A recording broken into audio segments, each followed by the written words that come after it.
Hey guys, most riders choose a bike based on feeling, but today we're going to be looking at the cold hard numbers that the dealerships won't always highlight. Is Harley's legacy worth the premium, or does Indian's modern tech save you money in the long run? All right, guys. Hey, welcome back, Gearheads. MotoWeasel here. So we're jumping right into. We're going to start off with the Milwaukee-Eight 117 versus the PowerPlus 112 engine comparison. So the engine is usually the first thing riders want to compare in the Harley-Indian rivalry, and these two brands take very different approaches to making power. The Harley-Davidson Milwaukee-Eight 117 has a displacement of 117 cubic inches. It's got a cooling as liquid-cooled cylinder heads with air-cooled body. The power is a 105 horsepower with a 129 pound-foot of torque at 3,250 RPMs. The character of it is a strong low end power. It's got that deep B twin sound. Plus, it pulls hard right off idle. So this is Harley's standard engine across its 2026 Grand American Touring lineup, including the Street Glide and Road Glide. It's built for the kind of instant low end power that Harley riders have always come to love. So now we'll talk about the Indian PowerPlus, the 112. So the displacement of this is it's the 112, it's their 112 cubic inches. It's a fully liquid cooled. It's got 126 horsepower and 133 pounds foot of torque at 3,600 RPMs. The character for this one, I guess, would be it's more of a higher revving, smoother power, um, more top end pull. This is basically Indian's Power Plus 112. It's their engine behind the Chieftain Power Plus, their Challenger, their Roadmaster, and the Pursuit. It's also the same platform that won them three, mind you, three Moto America King of the Baggers Championships. So, guys, the key difference between these two engines is Harley wins on low end torque.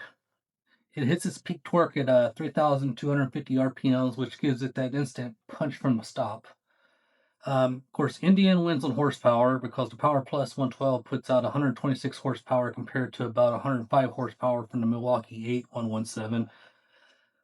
Indian runs cooler. It's got the full liquid cooling handles, heat buffer in traffic and on hot days compared to Harley's partial liquid cooling. That makes a huge difference, guys. If you're riding out there in the heat, you're not trying to get that crotch burn, getting your peanuts boiled there. Um, of course, Harley has that traditional feeling, that classic V twin character with heavy low end pull. The Milwaukee-Eight still does that better than anything else in the market. I can't argue that one. But all that horsepower and liquid cooling comes at a cost, literally. So, guys, let's look at how that engine tech translates to the MSRP you'll see on the showroom floor. So right now, guys, the Harley and Indian pricing breakdown for you. So the gap between these two brands is not as wide as most people expect when comparing Harley and Indian prices, but also depending on the trim level, you might pay more for Harley than a comparable Indian, or it could be the other way around. So let's get into the MSRP right now for the touring and the bagger models. So Harley Davidson Street Glide comes in. This is MSRP. Prices could vary at different dealerships or different areas that you live in or different countries, whatnot. I'm just giving you the base MSRP that I got from both websites. So the Harley Davidson Street Glide comes in at $27,750, where the Indian Chieftain Power Plus Limited, the 108, comes in at $28,749. Then you got the Harley Davidson Road Glide, comes in at 30,199 US dollars. Then you have the Indian Chieftain Power Plus Limited 112 that comes in at 32,499 US dollars. Then you have the Harley Davidson Street Glide Limited that comes in at 32,999 US dollars. Then you have the Harley Davidson Road Glide Limited that comes in at $32,999. So basically, the Street Glide Limited and the Road Glide Limited are the same price. It's kind of odd, but hey. So then you got then we go into the Sport and Cruiser models. Again, guys, this is the 2026 MSRP. The prices could vary depending on your location and your country. So don't just take this for what it is, I guess. But the Harley Davidson Nightster is going to come in at 9,999 US dollars. where the Harley-Davidson Nightster Special is going to come in at $12,499. Then you got the Indian Scout lineup. Um, so when I say the Indian Scout lineup, is because they have different variations in their models, but their lineup it's starting around 12,000 US dollars and goes up to 15,000 US dollars depending on the trim and the model of the Scout that you're looking at. And then you got your Harley-Davidson Sportster, excuse me, the Harley-Davidson Sportster S, which is coming in at around 15,999 US dollars. That's not bad for what you get. All right, guys. Now you got your. We're gonna go into the Challenger versus the Road Glide bagger matchup. So the Challenger and the Road Glide are probably the two most cross-shopped frame-mounted fairing baggers in the American touring segment. And the Challenger versus the Road Glide decision usually comes down to power from the factory versus aftermarket support and lighter weight. So we'll start with the Indian Challenger, the PowerPlus 112 first. So again, this is 126 horsepower and 133 pounds per foot of torque. It's fully liquid cooled, the DOHC V-twin. It's got the Ride Command infotainment with Apple CarPlay. It's got the Smart Lean Tech with lean sensitive ABS and traction control. It's electronically adjustable windshield, comes standard, and it's got the radar-based rider assist on the 112 models. All right, so the Harley-Davidson Road Glide is the Milwaukee-Eight 117. So this one has the 105 horsepower and the 129 pound-foot of torque. It's liquid cooled heads. It's the pushrod OHV V-twin. It's got the Skyline OS 12.3 touchscreen with Apple CarPlay. It's got a cornering rider safety enhancements. It's got the updated shark nose fairing with the CFD optimized aerodynamics. The drag torque slip control and vehicle hold control standard. So comparing these two, the Challenger has more raw power and more standard safety tech, while the Road Glide brings a lighter overall package. So Harley's iconic shark nose fairing and the aftermarket support that comes with being the most popular American bagger on the road. Most riders who test both end up choosing based on how they feel in the saddle rather than what's on the spec sheet. All right, guys. Now we're going to move into the Scout versus the Sportster at your entry level. So the Scout versus Sportster comparison is where a lot of the new riders and budget constant buyers start looking, and of course these two bikes couldn't feel more different despite filling the same spot in each lineup. So we'll start with the Indian Scout first. So it's got the 1,133 cc liquid cooled V-twin, making 100 horsepower and 72 pound foot of torque. Excuse me. Well, I'm tongue tied here. The seat height is at comes in at a low 25.6 inches for the seat height. It's got the classic cruiser styling with a relaxed riding position. It's got multiple trims because you got the Scout Bobber, the Scout 60, and Sport Scout. All right, so now we're going to compare that with the Harley-Davidson Sportster S, which is has the 1,252 cc Revolution Max 1250T, making 121 horsepower and 94 pound foot of torque. Man, I can't get that word. This one, the seat height comes in at 29.6, and it's got the sport cruiser styling with more aggressive position. It has the TFT display, ride modes. It has the corner and ABS and traction control, which all comes standard with the Harley-Davidson Sportster S. Now, if you ask how to choose between them, I would say pick the Scout if you want a lower seat height, a more traditional cruiser look, and a broader range of trims at different price points. Again, pick the Sportster S if you want more power, more electronics, and the more modern sport cruiser feel. But both brands offer both offer capable, fun V-twins at this level. So test riding each one is the best way to decide, if you want my opinion, guys. All right, guys. Now wait. Before you think Indian is the clear winner on specs, we must talk about one area where Harley absolutely crushes everyone. And we all know that's the secondary market. So if you want to know which holds better value, Harley or Indian, well, the resale value is one of the biggest factors in the true cost of ownership, and Harley Davidson holds its value better than Indian. generally. So that answers your question on which one holds the better resale value, and Harley obviously wins that hands down.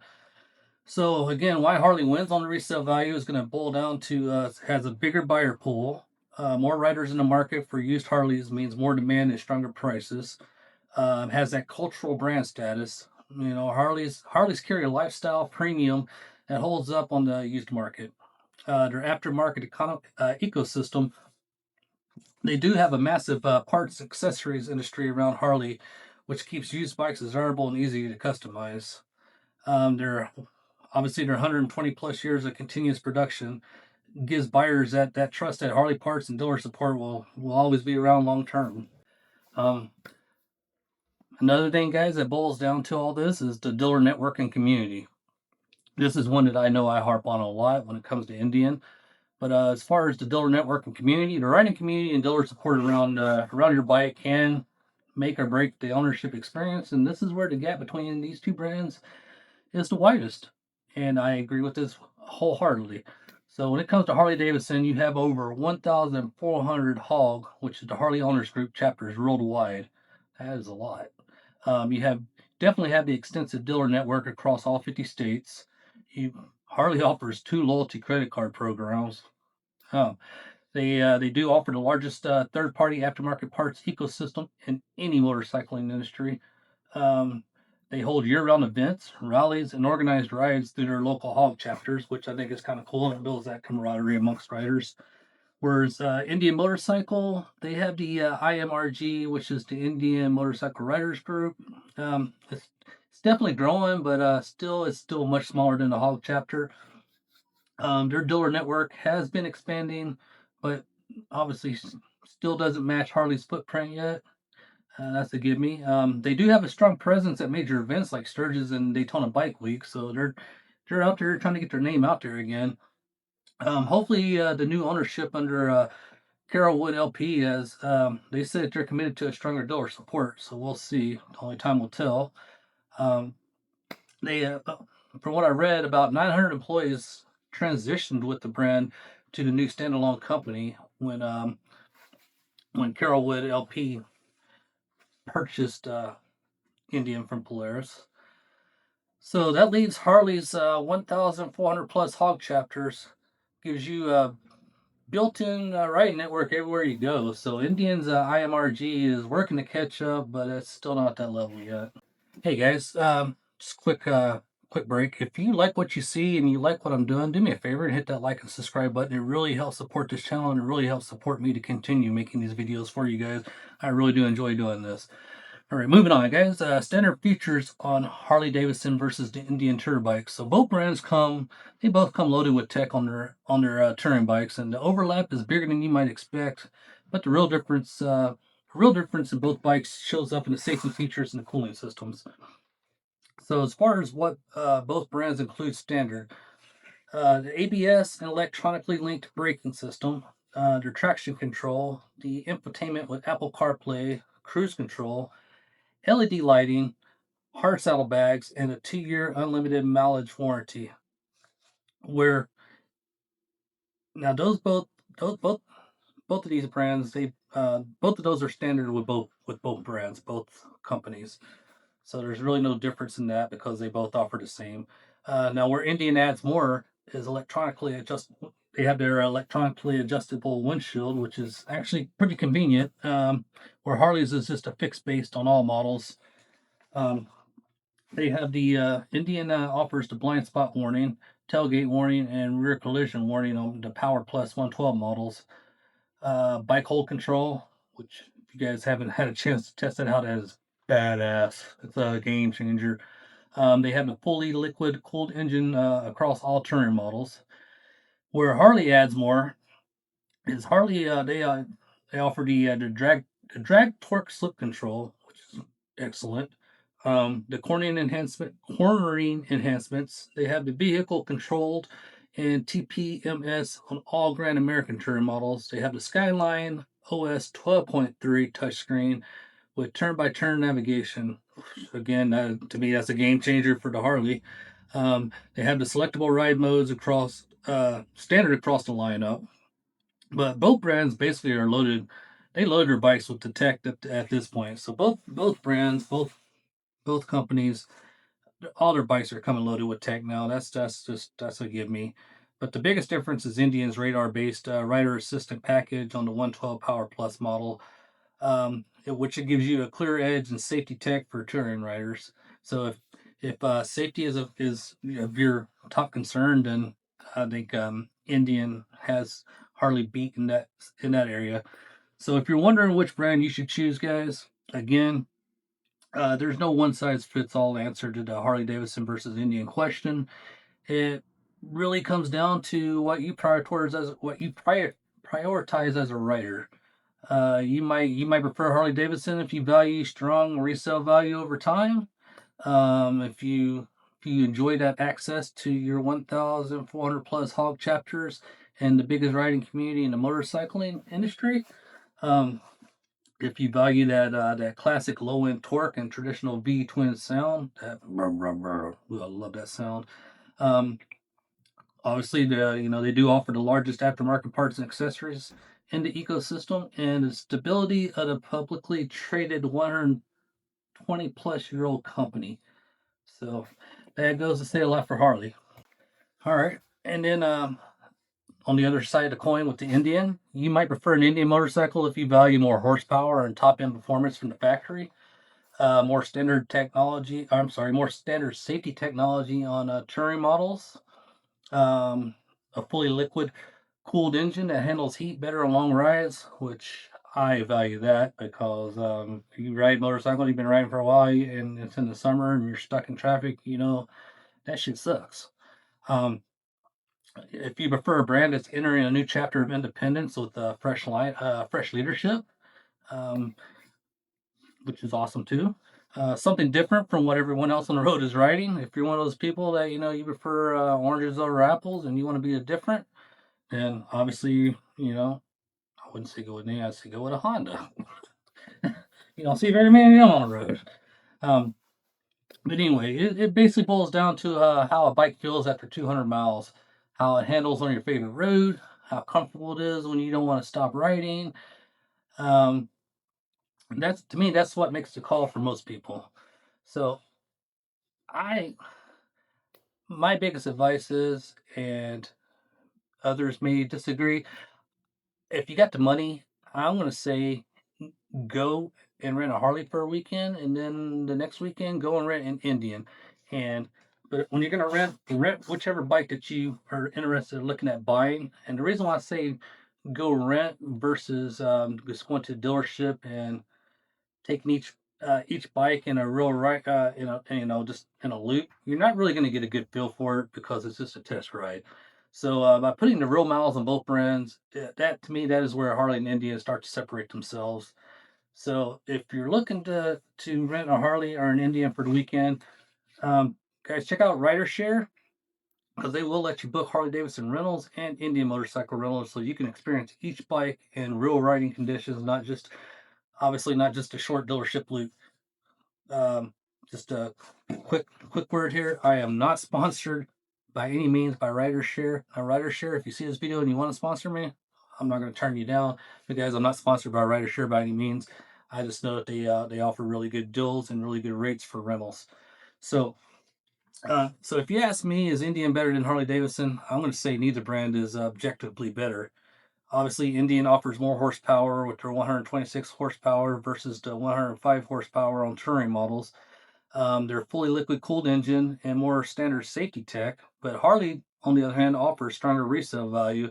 They do offer a bigger community with their 1,400 plus hog chapters and their their classic B twin feel that defined the American motorcycle for over a century. So the right pick depends on what matters most to you guys. So that's what I say. I say it just depends on what you feel comfortable with. That's why I suggest going back and renting whichever model that you are thinking about buying and just ride it for a weekend and get a good feel for it before you go and spend that kind of money, which is a lot of money. Make sure it's something that you definitely want. So, in closing, which holds better value or which holds their value better, Harley or Indian?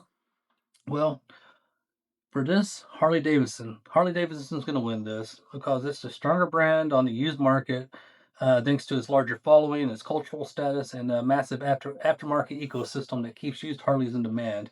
You know, Indian does hold its value well too, but it doesn't match up to Harley's resale numbers right now. So, guys, again, if you like what you're seeing and you like what I'm doing, please hit that like and subscribe button. It really helps me out. All right, guys, stay safe.